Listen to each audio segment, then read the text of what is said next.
जय श्री सीताराम जी महाराज की जय हो, जय हो, जय हो। भगवत जनों, कहा गया है, कर्म प्रधान विश्व कर राखा, जो जस करहि सो तस फल चाखा। अर्थात कर्म ही प्रधान है। जो जैसा कर्म करता है वैसा फल प्राप्त करता है। गोस्वामी बाबा ने यह लिखा, इससे मानव जाति को मानो यह संदेश देने का काम किए कि किसी के अंदर अकर्मण्यता न आए। उदाहरण के रूप में उन्होंने भगवान श्री राम का जीवन गाथा गाया। राम जी हमेशा कर्मपथ पर आगे रहे और धर्म के अनुसार ही कर्म किए। कहा जाता है, धर्मो रक्षति रक्षता, अर्थात जो धर्म की रक्षा करता है धर्म भी उसकी रक्षा करता है। तो राम जी धर्म की पताका, अपने कर्म पे अडिग रहने वाले, उन्होंने अपना कर्तव्य समझा। जो मोह माया होती है, जो प्रेम व्यवहार होता है, उस पर वो अपने कर्तव्य को श्रेष्ठ साबित होने दिए, कर्तव्य को ही पकड़ करके आगे बढ़े। जिस समय भगवान श्री रामचंद्र जी बैठे हुए थे और सुमंत जी जा करके उन्हें संदेश देते हैं कि महाराज दशरथ जी ने आपको बुलाया है, उस समय भगवान श्री रामचंद्र जी बड़े आतुर होकर के दरवाजे पर आते हैं और आकर के सुमंत जी का आदर करते हैं। गोस्वामी जी ने लिखा कि राम सुमंत्र ही आवत देखा, आदर कीनी पिता समलेखा। राम जी ने जब सुमंत जी को अपनी तरफ आते हुए देखे तो उनका उसी प्रकार से आदर सत्कार किए जैसे पिता का होता है, और उनसे आने का कारण पूछे। सुमंत जी ने उनको बताया कि महाराज ने आपको याद किया है। तो नंगे पांव पिता के आदेश को सुन करके, पिताजी ने मुझे बुलाया है, ऐसा संदेश सुन करके भगवान नंगे पांव सुमंत जी के साथ चल दिए कि बात क्या होगी, क्यों पिताजी हमको बुलाए। और वहाँ जाकर जब देखते हैं तो दशरथ जी लगभग मूर्छित अवस्था में पड़े थे और कैकेयी जी वहाँ पर खड़ी थी। भगवान को जब पूरी बात पता चलती तो उसके बाद जो है दशरथ की अवस्था को देख करके राम जी क्षोभ प्रकट करते हैं, और चूंकि महाराज दशरथ अपने जुबान से कुछ कह नहीं पा रहे थे, कहे नहीं, इसलिए उन्होंने कैकेयी माता से पूछा कि पिता की यह दशा होने का कारण क्या है। उस समय कैकेयी ने बताया कि सुनहु राम सब कारण ये हो, राजहि तुम पर बहुत सने हो, देन कहे हो मोहि दुई भरदाना, मांगे जो कछु मोहि सुहाना। कैकेयी ने बताया, हे राम सुनो, राजा अर्थात तुम्हारे पिताजी तुमसे बहुत स्नेह करते हैं। एक समय की बात है कि मेरा 2 वरदान इनके ऊपर थाती थी, उसी को मैं इनसे मांग ली, जिसके कारण इनकी यह दशा हो गई। भगवान ने पूछा, माता जी वो 2 वरदान क्या थे। तो कैकेयी ने बताया कि मैंने पहले वरदान में भरत को राजगद्दी मांगा और दूसरे वरदान में तुम्हें वनवास, 14 वर्ष तक तुमको वनवास जाना है। यही बात सुनकर के तुम्हारे पिताजी की, महाराज की यह दशा हो गई।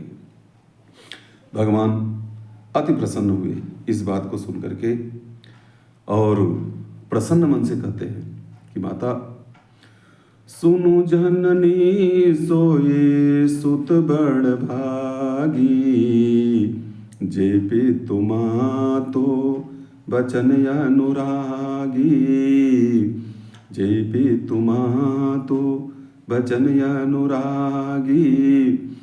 हे माता, वह पुत्र बहुत बड़भागी होता है जो अपने माता पिता के आदेश का पालन करता हो। तनय तहस, उसके बाद ये बताते हैं कि तनय माने पुत्र कितने प्रकार के होते हैं, पुत्र कौन होते हैं। वास्तव में हम लोग पुत्र के विषय में जब बात करते हैं तो शास्त्रों में कहा गया है, पुंग नामक नरक से जो पार करता है वही पुत्र है। तो राम जी कहते हैं पुत्र भी वह पुत्र जो पिता के आदेश का पालन करे। एक पुत्र वह जो पिता अपने मुंह से न कहें, उनकी भावना को समझ करके, भाव को समझ करके वो उसका अनुगमन करे, वह पुत्र होता है। एक पुत्र वह जो उनकी बातों को मान करके आगे चले, और एक पुत्र वह होता है जो कि कुछ वाद विवाद करने के बाद उस बात को मानता है क्योंकि हमारे पिता है। तो भगवान ने पिता की अनुमति है, पिताजी धर्म पर डिगे हुए हैं, मेरा कर्तव्य बनता है कि अपने पिता की धर्म की रक्षा करें। इस समय हमारा भी धर्म यही है कि हम जो है अपने पिता के धर्म में सहयोग करें और अपने कर्तव्य का पालन करने के लिए भगवान अयोध्या से विदा होते हैं। 14 वर्षों के लिए प्रसन्नता से आगे बढ़ते हैं और उनके मन में ये आता है कि किसी भी प्रकार से महाराज मुझे रोके ना। उनके साथ साथ जैसा कि हम सभी लोग जानते हैं, माता जानकी भी साथ गई, लक्ष्मण जी भी साथ गए, और जब ही नगर से बाहर निकले तो पूरे पूर्ववासी उनके साथ साथ हो लिए। भगवान असमंजस में पड़ गए कि अगर मैं वन में जा रहा हूं तो ये लोग भी साथ में जाएंगे, निर्दोष है, निरपराधी है, वनवास मुझे हुआ है, ये लोग प्रेम के कारण हमारे साथ चल रहे हैं। तो गृहस्थों और वनवासियों का एक साथ आश्रय तो हो नहीं सकता है, एक जगह निवास हो नहीं सकता है। इसलिए तमसा नदी के किनारे पहुंचने पर भगवान ने कहा कि अच्छा ठीक है। बहुत प्रयास करने के बाद भी जब अयोध्यावासी वापस नहीं लौट रहे थे तो तमसा नदी के किनारे पहुंच करके भगवान ने कहा ठीक है भाई, अब हम लोग यहाँ विश्राम करेंगे और सुबह उठ करके चलेंगे। सब लोग वहाँ पर सो गए। तुलसीदास जी लिखते हैं कि कुछ दैवी माया उस पर काम की कि उनके जो है मनोभाव इस ढंग से बदल गए कि वह निद्रा में ही वशीभूत हो गए। इसके बाद जब ही आधी रात बीती, उस समय रामचंद्र जी ने अपने कर्तव्य का पालन करते हुए मंत्रिवर सुमंत्र से कहा कि अब इसी समय उचित रथ तैयार करिए जिससे कि तमसा रहते रहते तमसा नदी को पार करो।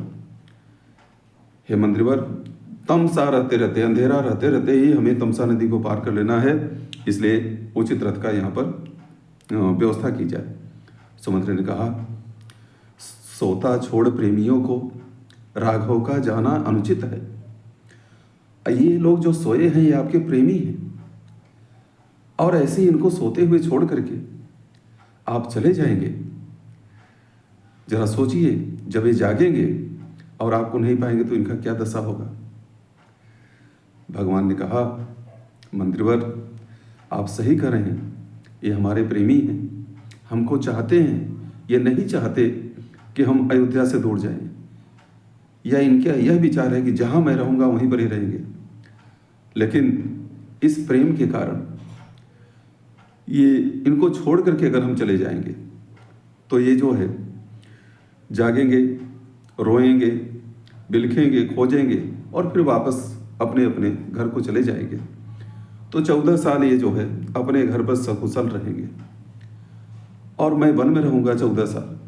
अगर प्रेम बस ये हमारे पीछे पीछे चलते हैं तो वनवास तो मुझे भी हुआ, दुख इनको क्यों झेलना पड़े। इसलिए क्षणिक दुख ठीक है और 14 साल के लिए दुख झेलना ठीक नहीं है। भगवान अपने कर्तव्य का पालन करते हुए आगे चले गए। उसके बाद अगला प्रसंग जब आता है, एक राम जी हैं जो कि प्रेमियों को सोते हुए छोड़ करके वन में चले गए, और एक भरत जी जब राम जी को मनाने के लिए वो आगे बढ़े तो उन्होंने पूरे अयोध्या में ढिढोरा पिटवा दिया कि मैं राम से मिलने जा रहा हूँ जिसकी जिसकी इच्छा हो सब हमारे साथ चल सकते हैं। पूरा अयोध्या उस समय अयोध्या वासियों के मन में भरत का स्थान भगवान से भी ऊंचा हो गया था। अब प्रश्न यह उठता है कि भगवान ने रोता बिलखता छोड़ करके, सोते हुए छोड़कर चल गए, और भरत जी ने जगा जगा करके सबको साथ लेकर गए। ऐसा क्यों? तो भरत जी भक्त हैं, और भक्त जब भगवान से मिलने चलता है तो वह जो है जितने लोग मिलेंगे सबको भगवान से मिलाना चाहेगा, सबको भक्त बनाना चाहेगा। इसलिए भरत जी ने सबको साथ लेकर के आगे बढ़े। भरत जी ने अपने कर्म का पालन किया, राम जी ने अपने कर्म का पालन किया। इसीलिए कहा गया कर्मण्येवाधिकारस्ते मा फलेषु कदाचन। कर्म में हमारा अधिकार है, न कि उसके फल में। अब प्रश्न यह उठता है कि क्या बिना फल की इच्छा किए हुए ही कर्म करना चाहिए?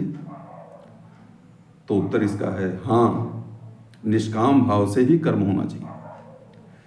लेकिन संभवतः अमूनन ऐसा देखा जाता है, बहुधा आपने ऐसा देखा होगा, शायद ही कोई ऐसा हो, संत महात्माओं को छोड़ दिया जाए, विद्वानों को छोड़ दिया जाए, भगवान को छोड़ दिया जाए, तो सामान्य गृहस्थ, सामान्य पुरुष बिना फल की इच्छा किए हुए कर्म नहीं करता है। वो बल्कि कुछ तो ऐसे होते हैं इस कैटेगरी में, इस श्रेणी में आते हैं कि वह जो है फल पहले ही अंदाजा लगा लेते हैं कि हमको इसका फल मिलेगा, उसके बाद कर्म करते हैं। तो तुलसीदास जी ने कहा कि जो जस करहि सो तस फल चाखा। जो जैसा करता है वैसा ही उसको फल मिलता है। रामायण हमें सत्कर्म पर करने के लिए, सतपथ पर चलने के लिए, स्वधर्म का पालन करने के लिए सीख देती है, संदेश देती है, और यह सिखाती है कि प्रजा को कैसा होना चाहिए, राजा को कैसा होना चाहिए, भाई को कैसा होना चाहिए, पत्नी को कैसा होना चाहिए, मित्र का धर्म क्या है, दास का धर्म क्या है। यह सब जो है रामायण में हमें मिलता है। तो कर्म बहुत आवश्यक है। कभी कहीं आपने सुना होगा, कहा जाता है कर्म ही पूजा है। कर्म ही पूजा है, लेकिन कर्म कौन? कर्म में होता है, एक सत्कर्म होता है, एक दुष्कर्म होता है। क्या किसी को मार देना यह पूजा है? वह भी तो एक कर्म ही हो रहा है। नहीं, सत्कर्म ही पूजा होता है। स्वविवेक से निर्णय लेकर के जब हम सत्कर्म करते हैं तब उस कर्म को हम पूजा की श्रेणी में रखते हैं। जैसे मान लो हमें प्यास लगी है, पानी पीने के लिए हम नदी के पास गए, काम तो किया नदी के पास जाने का, लेकिन क्या नदी का पानी स्वयं उठकर हमारे मुंह में आ जाएगा? क्या उस नदी के पानी को देख करके हमारी प्यास बुझ जाएगी? हमें अपनी प्यास बुझाने के लिए कर्म करना होगा। एक तो नदी के किनारे पहुंचेंगे, उसके बाद हाथों की अंजलि बनाना होगा और पानी को उठाकर मुंह तक लगाना होगा, तब जाकर के हमारी प्यास बुझेगी। तो कर्म बहुत आवश्यक है। कर्म न करने वाला व्यक्ति निष्क्रिय माना गया है, वह सभी प्रकार से पदच्युत हो जाता है। इसलिए गोस्वामी जी ने कर्म की प्रधानता की और रामचरितमानस में दिखाया कि जितने भी उसके पात्र हैं सबने अपने अपने कर्म का पालन किया, चाहे वो भगवान राम हो, चाहे माता जानकी हो, चाहे भैया लक्ष्मण हो, चाहे सुग्रीव हो, चाहे हनुमान जी हो, सबने अपने अपने कर्म का पालन किया। जिसका जो कर्म था, किसी ने सखा धर्म निभाया, सखा का जो मित्र का जो कर्म होता है, धर्म होता है, उसका पालन किया। किसी ने भाई का धर्म निभाया, भाई का कर्म क्या होता है। भगवान ने आदेश दे दिया तो भरत जी न चाहते हुए कर्म करके वापस लौट करके आए और 14 साल तक प्रतीक्षा करते रहे। तो यह जो है श्री रामचरितमानस में गोस्वामी तुलसीदास जी ने कर्म की प्रधानता को बतलाते हुए उस पर मनुष्यों को यह संदेश दिया कि हमारे आदर्श लोग भी अपने अपने कर्म का पालन किए, इसलिए हमें भी बिना कुछ सोचे समझे स्वविवेक से निर्णय लेकर के कर्म करते रहना चाहिए, सत्कर्म करते रहना चाहिए और अपने अपने धर्म का पालन करते रहना चाहिए। जय जय श्री सीताराम जी महाराज की जय हो।